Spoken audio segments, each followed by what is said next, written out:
Meantime, of course, one of the things that the greatest government of all time, just ask them, the media or the polls, one of their great crowning achievements was to bring together a collection of people to do the union's bidding when it comes to our industrial relations system. Remember the Job Summit? This was already a success before they even had it, right, PM?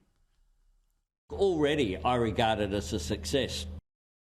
Of course you do. And the media themselves, well, they said this was like the second coming of Bob Hawke. They believed that this was immediate action, particularly on things like gender equality. And a bloke who used to be a journalist but now works for a university, which means for some reason we still treat him like a journalist, he decided to write that, among other things here, that this was an end to the rancour, that this was consensus. And one of the decisions that was made, and everyone clapped in the room, regardless of whether they pay their company tax or not. They were all clapping in the room. We'll get to that tomorrow night. Oh, we're going to have fun with the lawyers. Clap, clap, clap, clap, clap, clap, clap.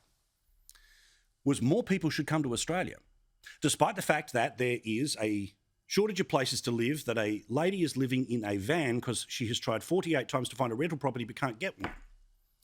No, let's bring in another 200,000 people. Let's bring them in as much as possible. Let's get 1 million more people in here as fast as possible. Yeah, don't worry about the potholes. We just need more people because that's the Ponzi scheme that is the Australian economy. And remember, everyone cheered. This is what success looks like in Canberra.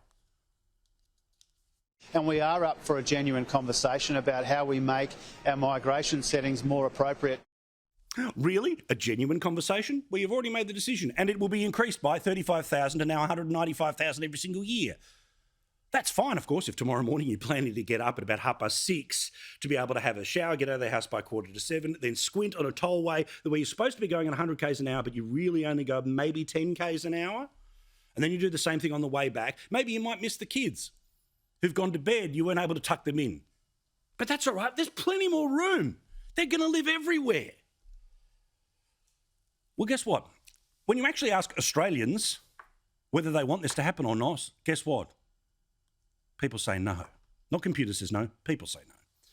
Just 1 in 10 according to the IPA, but then let's have a look at what they found out over there at the Sydney Morning Herald.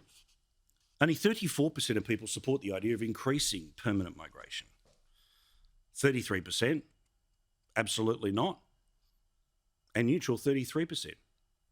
So just over a third of people like the idea, but it's happening anyway. Stiff cheddar, put up with it. This is the new broom. Greatest government ever, just ask them.